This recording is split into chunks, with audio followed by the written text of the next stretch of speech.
Okay, बुधवार की सुबह है, हफ्ते का मिड पॉइंट है और एक इंपॉर्टेंट सेशन की फिर करनी है तैयारी।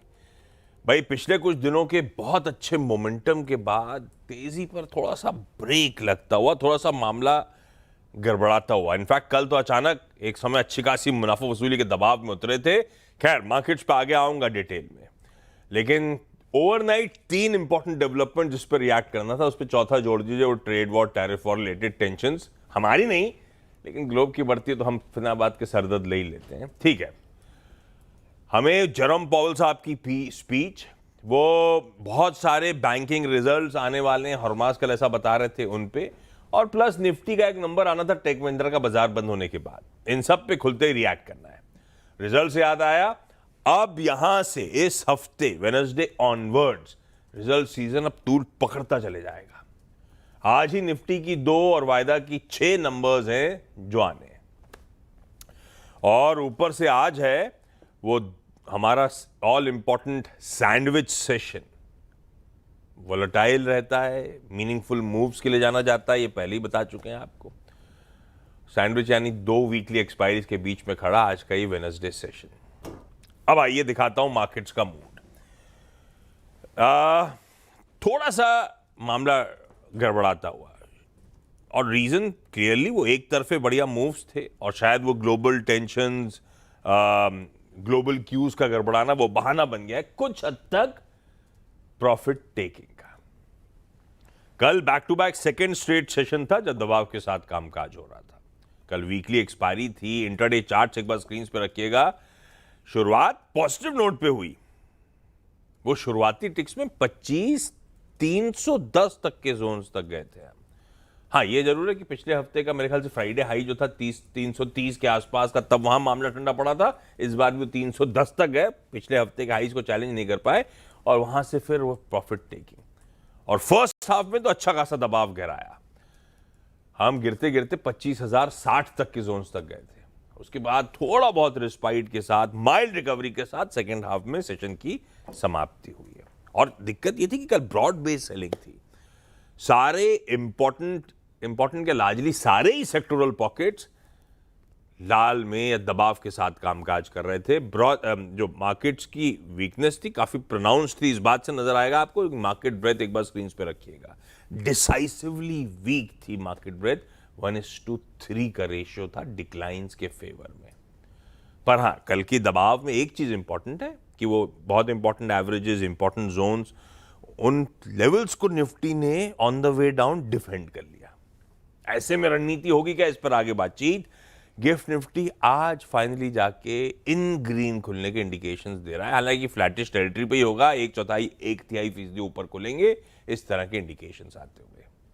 लाइए भाई ग्लोब पर नजर का स्टिंग प्ले आउट करिए, फिर दिखाता हूं एशियन पीयर्स, यूएस के मार्केट्स कैसे रहे, फिर हॉर्माज से हम लोग कर लेंगे डिटेल में बातचीत। स्टिंग प्ले आउट करिए डायरेक्टर साहब। गिफ्ट निफ्टी कह रहा है 1/3% हम उछाल के साथ कामकाज करेंगे। एशिया के जो मार्केट्स खुल चुके हैं, लार्जली सब खुल जाते हैं, चाइना के मार्केट्स और फेरिफेरल मार्केट्स को छोड़ के, इन ग्रीन ही पूरी जगह एक थोड़ा सा रिस्पाइट टाइप है। पिछले कुछ दिनों से रोज पस्त और इन रेड नजर आ रहे थे, आज ग्रीनरी टाइप फीलिंग है। यूएस के मार्केट्स, यूएस के फ्यूचर्स कल जब हम सेशन की समाप्ति कर रहे थे आधे से 1% दबाव में थे। उसके सामने एक्चुअल सेशन बुरा नहीं है, मिला जुला था। जितना दबाव डाइजेस्ट किया था उससे तो बेहतर ही था। और आज सुबह के फ्यूचर्स फ्लैट है, तो हैंडओवर तब और अब की पहली प्ले दिखाएगी जहां यूएस के फ्यूचर्स छोड़े थे और जहां आज सुबह मिले बेहतर है। शायद ये रीजन है एशिया, और शायद ये रीजन है गिफ्ट निफ्टी थोड़ा बहुत डिसेंट बिहेव करता हुआ। लेकिन हरमाज, प्रोड्यूसर साहब ने हेडलाइन में बहुत कुछ लिख दिया है। मामला है क्या क्या? Good morning. ये सब इवेंट जो इंतजार था क्या हुआ? हुआ बहुत कुछ। हाँ। 1000 पॉइंट की स्विंग कल हमें डाउ में देखने मिली, निचले स्तरों से लेके ऊपरी स्तरों तक, और काफी वॉलेटाइल सेशन था। एक वक्त पर तो डाउ 600 अंक नीचे था, और फिर जाकर के जो है 200 अंक ऊपर बंद हुआ, फिर 400 अंक ऊपर था, फिर वहां से भी गिरकर फिर 200 अंक की बढ़त के साथ बंद हुआ। ये दती जा रहे थे इसलिए ऐसा हो रहा था? काफी कुछ था। पहले तो वो ट्रेड वाली अनिश्चितता तो थी ही, लेकिन नतीजे मिले जुले थे, मतलब नतीजे सारे अच्छे थे लेकिन कमेंट्री थोड़ी सी मिली जुली सी थी। ये पिछले कुछ क्वार्टर्स ऐसे ही हो रहा है बैंक ऐसे ही हो रहा है। और गोल्डमैन सैक्स और जेपी मॉर्गन, नतीजे अच्छे थे, कमेंट्री उनकी थोड़ी सी डिसअपॉइंट कर गई, इसलिए स्टॉक दोनों जो है गिरकर बंद हुए। इस वजह से डाउ में शुरुआती ट्रेड में दबाव था, लेकिन वेल्स फार्गो और सिटी के नतीजे अच्छे थे और कमेंट्री भी उनकी अच्छी थी, तो उस वजह से वेल्स फार्गो के तो मिले जुले नतीजे थे, पर उनकी जो एसेट कैप थी फेड ने जो लगाई थी वो हटा दी गई। उन्होंने फिर उसके बाद गाइडेंस दी, तो वो गाइडेंस के बाद स्टॉक 7% चला, उस वजह से थोड़ी सी रिकवरी हुई। लेकिन रिकवरी शायद इसलिए इस वजह से भी हुई क्योंकि जेरोम पावेल ने कल एक बयान में ये कहा कि आर्थिक हालात जो सितंबर की मीटिंग में थे उससे कुछ खास बदले नहीं है, फिर चाहे वो लेबर मार्केट के हो चाहे महंगाई के हो। तो उस वजह से बाजार को अब ये लगने लग गया है कि 2 हफ्ते बाद जो उनकी पॉलिसी होने वाली है उसमें भी ब्याज दरों में कटौती होगी 25 बेसिस पॉइंट्स की, उस वजह से रिकवरी को थोड़ा सा सहारा मिला। और साथ ही साथ उन्होंने ये भी कहा कि शटडाउन की वजह से उनके पास अब कोई ऐसा सरकारी डेटा तो है नहीं, तो वो प्राइवेट डेटा को रेफर करने की कोशिश कर रहे हैं, लेकिन सरकारी डेटा आखिर में गोल्ड स्टैंडर्ड है उनका, तो उस वजह से। और उन्होंने ये भी कहा कि जो क्वांटिटेटिव टाइटनिंग जो चल रही थी, फेड की बैलेंस शीट की साइज को कम करने का जो प्रोग्राम 3 सालों से चल रहा था, वो अब जाकर के वो आने वाले कुछ महीनों में खत्म कर देंगे ताकि लिक्विडिटी को थोड़ा इम्पैक्ट ना हो। गिरावट ऊपरी स्तरों से इसीलिए आई क्योंकि डोनाल्ड ट्रंप ने फिर कल ट्रूथ सोशल पर चीन पर निशाना साधते हुए ये कहा कि जानबूझकर सोयाबीन नहीं खरीदा जा रहा है यूएस का, जिस वजह से उनके किसानों को तकलीफ हो रही है। और शायद वो अब ये विचार कर रहे हैं कि उनके कुकिंग ऑयल के जो निर्यात है, जो आयात इंपोर्ट करते हैं, उसको जो है टर्मिनेट कर दिया जाए। और उस वजह से भी क्योंकि इस चीप यूज्ड कुकिंग ऑयल को रिन्यूएबल डीजल बनाया जाता है उससे, और उस वजह से घरेलू किसानों को इम्पैक्ट हो रहा है क्योंकि उनके जो इंपोर्ट्स थे 2024 में वो रिकॉर्ड हाइस पर थे, ये यूज्ड कुकिंग ऑयल के जो चीन से इंपोर्ट किए जा रहे थे। उससे पहले यूएस के जो ट्रेड रिप्रेजेंटेटिव है जेमिसन ग्रेयर, उन्होंने ये जो 100% टैरिफ की धमकी दी है डोनाल्ड ट्रंप ने, उस पर सफाई दी। उस पर उन्होंने ये कहा कि टैरिफ ये उस चीन पर निर्भर करता है कि ये टैरिफ उन पर लगेगा या नहीं, उनके आने वाले एक्शंस क्या होंगे उस पर ये तय किया जाएगा कि 1 नवंबर को जो है टैरिफ लगाया जाएगा या नहीं, क्योंकि ये उनकी करनी है, उन्होंने ये एस्केलेशन किया है, तो अब उनको डिसाइड करना है कि वो आगे चल के ऐसा क्या करे कि ये टैरिफ ना लगाया जाए। डोनाल्ड ट्रंप और शी जिनपिंग की जो बैठक होने वाली थी उस पर भी उन्होंने बयान देते हुए कहा कि फिलहाल बैठक ऑन ट्रैक है, शायद हो सकती है, लेकिन it is subject to change. आने वाले जो डेवलपमेंट्स होंगे उस हिसाब से शायद इस कार्यक्रम में बदलाव हो। और यूएस और चीन के अफसरों ने सोमवार को ही बातचीत की थी और उन्हें यकीन है कि यह मामला जो है सुलझ जाएगा शायद। और शटडाउन को लेकर के अभी भी जो है जारी है शटडाउन, अभी भी कोई ऐसी आसार तो नजर नहीं आ रहे खत्म होने के। आज वो डेडलाइन है 15 अक्टूबर की, जहां पे मिलिट्री और जो आर्म्ड फोर्सेस है उनके जो है वर्कर्स को पेमेंट्स मिलने वाली थी, तो आज उस पर नजर होगी।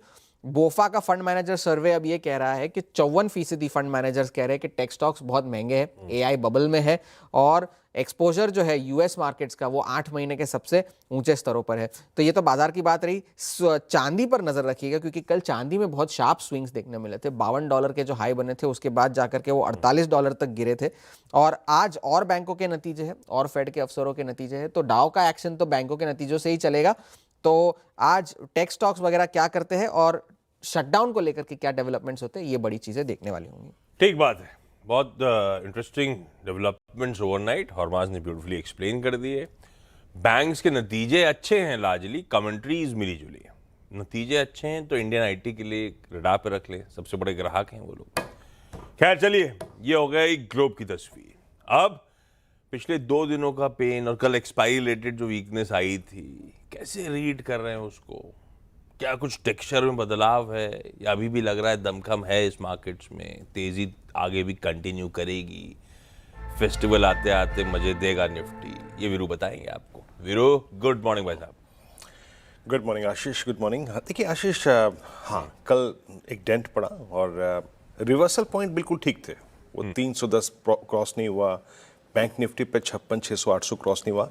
लेकिन हमारी इंटेंशन ये थी कि एक्सपायरी डे में, एक्सपायरी सेटअप के बीच में हम एक कंट्रोल डिप को बाय करेंगे। वो नहीं मिला आशीष, वो व्यू तो खैर गलत हुआ। हालांकि हमने बेस 2 को वायलेट नहीं किया, दैट्स ओके, क्लोज भी ठीक ठाक आ गया, रीजनेबल, बट एक्सपायरी सेटअप के बीच में जो ट्रेड करने की बात थी वो नहीं हो मिल पाया। डीप कट्स को अगर आपने बाय किया होगा, that is something different towards base 2, लेकिन एक रीजनेबल ऑप्शन स्टैट्स के बीच में 25-200 के पुट राइटर्स के बीच में उस चीज को रिस्पेक्ट नहीं दिया, and the reason is FI selling. तो हमारे 25-200 के ऊपर और 25-200 के नीचे के सेटअप के बीच में एक अंतर है, दैट्स एफआई स्टैट्स। प्लीज आइए वहां से शुरुआत करते हैं। सर्कमस्टेंसेस और रेंजेस थोड़े से बदले हैं, तब्दील हो गए हैं। एफआईएस ने 1509 करोड़ की कैश में सेलिंग करी, डीआईएस की करीब 3600 करोड़ रुपए की बाइंग थी। But look at index placement. देखिए कल हमने इंडेक्स पे शॉर्टिंग देखी थी उनकी, परसों भी मतलब, लेकिन स्कोप ये था कि माइट भी एक्सपायरी का पॉइंट ऑफ व्यू से उन्होंने थोड़ा सा हाई लेवल पे शॉर्टिंग करी है। बट कल क्या हुआ, 1652 करोड़ रुपए का इंडेक्स फ्यूचर था शॉर्ट आशीष, और उसके साथ नेट शॉर्ट एडिशन भी काफी हुआ, 9093 कॉन्ट्रैक्ट्स। स्टॉक फ्यूचर्स में भी सेलिंग थी। अब आप सोचिए कि उनके नेट शॉर्ट जो है आशीष फिर इस रेंज के हाईएस्ट क्लस्टर पे आ चुके हैं, 1,94,000 कॉन्ट्रैक्ट शॉर्ट। तो ये आपको स्केप्टिकल कर देता है, एंड स्पेशली एक ऐसे एनवायरनमेंट में जब कल आपने इंट्राडे में एक बार 10 डेमा के जोन को तोड़ा था। तो अभी बिल्कुल अगर आप देखें कन्विक्शन थोड़ा कम है, बट थ्रेशोल्ड पॉइंट्स और बेस चेंज हो जाएंगे, याद रखिएगा। कल के तुलना में बिल्कुल तब्दील हो गया है थ्रेशोल्ड और बेस। लेके आइए ऑप्शंस के स्टैट्स। 25-200 को कल के कॉल राइटर्स ने ग्रैब कर लिया है फ्रेश वीकली कॉन्ट्रैक्ट वगैरह, और आप एक चीज इसको सेंस कर पा रहे होंगे कि कॉल राइटर्स के अगेंस्ट पुट राइटर्स का कन्विक्शन आधा है। जहां 10 कॉल बिकी है वहां पे पुट सिर्फ 5 बिकी है, और ये चीज आपको एक्सप्लेन मैं कर पाऊंगा ऑप्शन पिरामिड्स में अगेंस्ट स्ट्रॉन्गर 25-200, 300, 400, 500 के कॉल राइटर्स के अगेंस्ट सिर्फ ऑप्शन चेन में अगर कोई चीज विजिबल है तो वह है 25,000 का पुट राइटर। ये देखिए अगेंस्ट स्ट्रॉन्गर कॉल राइटर्स, कम पुट राइटर्स, और ओनली एट 25,000। 25,000 का बेस याद रखिएगा, ये बहुत महत्वपूर्ण है। बेस 1 ही लिखे आइए, पहले उसको एक्सप्लेन करते हैं। क्या कहा मैंने कि आपके बेस और थ्रेशोल्ड दोनों नीचे आ गए हैं आज। अब बेस क्या है, देखिए नाउ फोकस बिटवीन RS1 और बेस 1। आज ट्रेड फोकस कीजिए RS1 और बेस 1। बेस 1 क्या है, दैट्स 2050 डेमा and that same put writer जिसकी मैं बात कर रहा था। इसके ऊपर के कंट्रोल डिप को बाय करिए, बट ट्रेड को चेक करिए RS1 के आसपास। RS1 क्या है, ये है आज के लिए थ्रेशोल्ड पॉइंट। लेके आइए RS1, दैट्स 25191 एंड 25229। ये क्या है, ये पहले कॉल राइटर्स का जोन। अगर आप 229 के ऊपर सस्टेन करेंगे तो निफ्टी का स्कोप 25,290, 330, और उसके बाद अगर आप कल के और परसों के हाई को क्रॉस करते हैं तो 383 तक खुल जाएगा। बट मैं इनिशियली फोकस करूंगा जब तक RS1 के नीचे है, interested in buying dip towards base 1। Base 1 फिर लेके आइए। सिंस एफआईएस की सेलिंग थोड़ी बड़ी है तो एक सर्कमस्टेंसेस, एक हालात हमें थोड़े नीचे के भी समझ लेने चाहिए। In any case if you violate 25,037 mid session में, ओपनिंग में, क्लोजिंग में, और ये जोन तोड़ते हैं 2050 का, then test of medium term averages like 100 DEMA जो कि प्लेस्ड है बेस 2 पे, वो पॉसिबल हो जाएगा। तो एक पिक्चर हमने ये ड्रॉ कर ली। हालांकि थ्रेशोल्ड पॉइंट रहेगा आज के लिए 25,229। निफ्टी बैंक ये भी कोलैप्स हुआ। हालांकि क्लोज उतना खराब नहीं था, लेकिन इंट्राडे में जो कोलैप्स था वो पुट राइटर्स के जोन के नीचे था। कल 56,500 पे पुट राइटिंग थी, 400 पे थी, 300 पे, लेकिन आप गए उसको वायलेट किया। और इसने क्या किया, 57,000 का जो कॉल राइटर था उसको थोड़ा कन्विक्शन दिया और वो उठ के थोड़ा 56,500 की ट्रैजेक्टरी में आया। तो ये 56,600, 700, 800 ये एक सप्लाई जोन के तौर पे काम करेगा। लेके आइए बेस 1। देखिए जब तक आप 56,600, 800 के नीचे हैं, आप सस्टेन कर रहे हैं इसके नीचे, तब तक बैंक निफ्टी में the best trade lies at base 1। उसका रिस्क रिवॉर्ड रेशो ये कहता है कि पिक करिए बेस 1 के आसपास के डिप को, एंड दैट्स 56,110 एंड 267, और उस ट्रेड को आपको चेक करना है RS1 की ट्रैजेक्टरी में। अब बात दूसरी है कि अगर आप एक गैप अप होता है और RS1 के ऊपर आप खुलते हैं तो याद रखिएगा 621,761 आपको क्रॉस करना बहुत जरूरी है। यही क्रॉस होगा तो निफ्टी जाके टेस्ट करेगा 56,910 और 57,040 की ट्रैजेक्टरी को। बाकी के ऊपर के कमेंट्स तब जब आप 757040 क्रॉस कर देंगे, तब। आशीष बिल्कुल ठीक। चकाचक चार्ट्स के लिए प्रकाशगाबा.com के श्री प्रकाश गाबा जी आपको स्क्रीन पे नजर आएंगे। गाबा सर, गुड मॉर्निंग। आज के बढ़िया वाले 2 आइडियाज। बिल्कुल, सबसे पहले आपसे ये बात पूछूंगा, good morning to you, Veeru को भी गुड मॉर्निंग। अपना ही आज लैपटॉप लेके आए, इसका मुझे बहुत खुशी है, भूल नहीं गए। सॉरी, लेकिन सुबह सुबह आपसे मजाक करने को अच्छा लगता है, लाइट बाइंडर। नहीं नहीं नहीं, अच्छा तो लगता ही है वो। सर क्या हुआ, लैपटॉप नहीं भूला मैं, मेरी आदत है काम करके तुरंत ना लैपटॉप रख देता हूँ बैग में, वो बैग में रखना भूल गया था, दिक्कत ही हुई थी।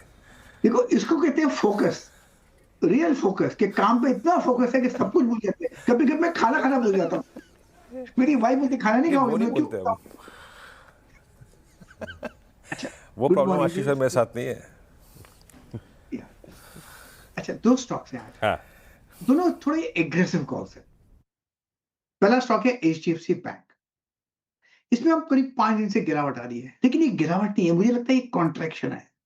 एक्सपेंशन कॉन्ट्रैक्शन होता है, कॉन्ट्रैक्शन है।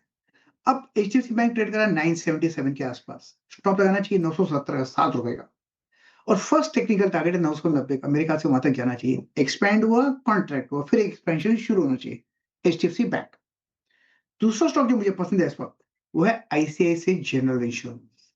इसमें भी काफी दिन से गिरावट है, 6-7 दिन से, लेकिन 2 दिन से हम देख रहे हैं एक नॉर्मल बेस बन रहा है, शायद यहां से एक आपको मिल सकता है, बायस अपसाइड है बिल्कुल। अब ट्रेड करा है 1858 पर आईसीआईसीआई जनरल इंश्योरेंस, स्टॉप लगाना चाहिए 1840 का, करीब 18 रुपए का है मेरे ख्याल से, लेकिन जो टारगेट है वो 1900 के पॉसिबल है। तो 1:2 यहां पर भी बन जाता है। तो ICICI bank, sorry HDFC bank और आईसीआईसीआई जनरल इंश्योरेंस पर ध्यान देना चाहिए on the long side. Banks of financials, HDFC bank और आईसीआईसीआई लोम्बार्ड दोनों पसंद आ रहे हैं गाबा सर को। गाबा सर थैंक यू। क्विकली आज के इंपॉर्टेंट स्टॉक्स न्यूज के लिए आशीष के पास है। आशीष गुड मॉर्निंग, क्या क्या रडार पे? Good morning. सबसे पहले रिजल्ट्स, और इसमें सबसे पहले टेक महिंद्रा यहाँ पर आप नजर रख के चल सकते हैं। जो कांस्टेंट करेंसी रेवेन्यू ग्रोथ है ये थोड़ी सी अनुमान से बेहतर देखने को मिली है। मार्जिन्स का आंकड़ा भी देखें तो बेटर देन एस्टिमेट्स यहाँ पर देखने को मिला है, और मुनाफे में सीक्वेंशियली 5% की बढ़त देखने को मिली है। परसिस्टेंट सिस्टम एक और आईटी स्टॉक है जो नतीजों पर रिएक्ट करेगा। मुनाफे में देखें तो 11% की बढ़त यहाँ पर आपको देखने को मिली है, और जो रुपी टर्म्स में अगर आप रेवेन्यू देखें तो सीक्वेंशियल तौर पर तकरीबन 7% का उछाल देखने को मिला, और जो मार्जिन्स है ये 15.5% से बढ़कर 16.3% के देखने को मिले। आईसीआईसीआई लोम्बार्ड यहाँ पर भी नतीजों का इम्पैक्ट है, और कंबाइंड रेशियो आया है इसका 104.5% से बढ़कर 105.1%। मुनाफे में अगर आप देखें तो 18% की बढ़त देखने को मिली है, 6.5 रुपये का डिविडेंड भी दिया है। इसके अलावा अगर आप देखें तो साइंट डीएलएम यहाँ पर भी फोकस रखेगा, और मुनाफा लगभग दुगना हो गया, 15 करोड़ से 32 करोड़ है। हालांकि इसमें कुछ एडजस्टमेंट्स हैं। रेवेन्यू के आंकड़े में 20% की गिरावट है, एबिटा करीब करीब 1% घटा है, और जो मार्जिन हैं वो 8.1% से बढ़कर 10% हो गए।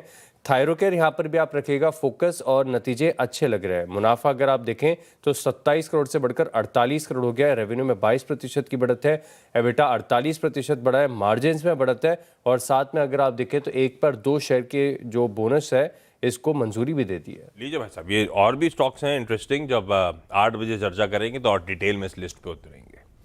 आज की ब्रोकरेज रिपोर्ट, क्योंकि इंपॉर्टेंट नंबर्स पे रिएक्शन का दिन है, तो परसिस्टेंट सिस्टम्स की चर्चा कर लेते हैं। अभी तो आएंगी टेक महिंद्रा परसिस्टेंट पे और भी रिपोर्ट्स। नुवामा की रिपोर्ट है भाई, रिजल्ट तो अच्छे लगे।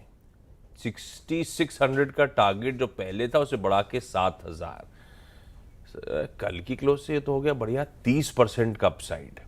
वो कह रहे हैं अच्छा मार्जिन परफॉर्मेंस था, ग्रोथ आउटलुक की कंपनी मेंटेन कर रही है, और अक्रॉस वेरियस वर्टिकल्स बढ़िया डिमांड पाइपलाइन नजर आ रही है। नुवामा को नंबर्स और आगे का आउटलुक दोनों पसंद आ रहे हैं।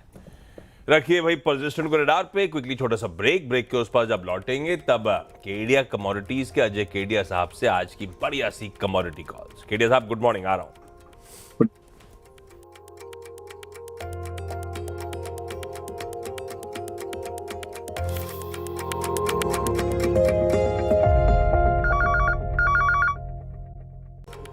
खबर आपकी सेकंड प्लेट से शुरुआत कर देता हूं।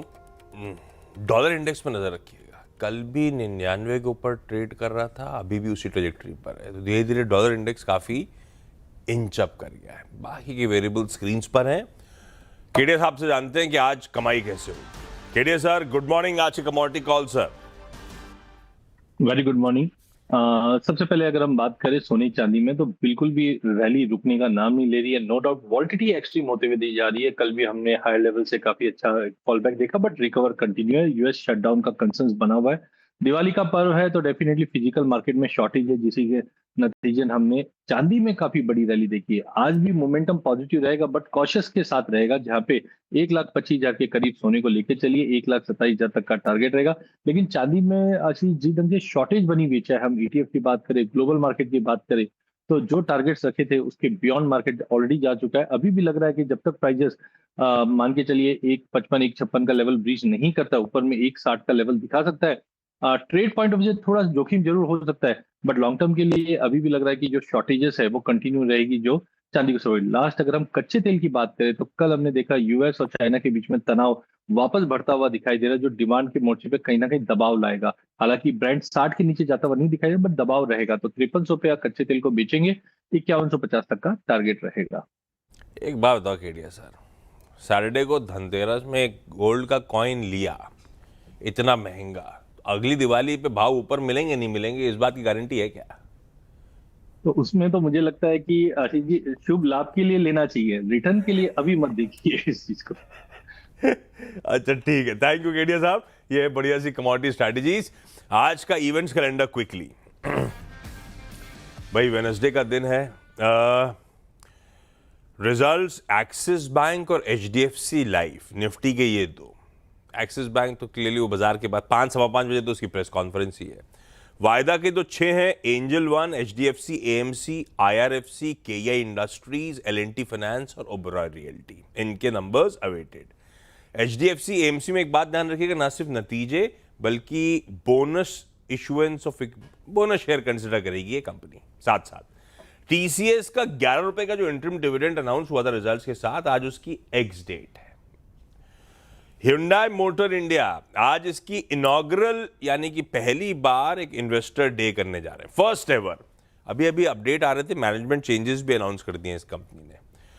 ये वैसे आप लोग ना देख पाए और देखना चाहते हो तो इनकी ऑफिशियल वेबसाइट, यूट्यूब चैनल पे लाइव स्ट्रीम भी होगा आज दिन भर। एक मिडवेस्ट नाम की कंपनी का जो कि ग्रेनाइट माइनिंग में है, उसका आईपीओ आज से खुल रहा है, फ्राइडे को बंद होगा। 451 करोड़ रुपीस जुटाने की योजना। आज शाम को हमारा अनएम्प्लॉयमेंट रेट सैटरडे का आ रहा, सितंबर का आ रहा होगा। एमपीसी के मिनट्स आ रहे होंगे मीटिंग के, पिछली मीटिंग का ब्यौरा 5 बजे शाम को। Balance of trade, import export के नंबर्स भी आ जाने हैं। चाइना का इन्फ्लेशन, होलसेल रिटेल दोनों आ जाएगा।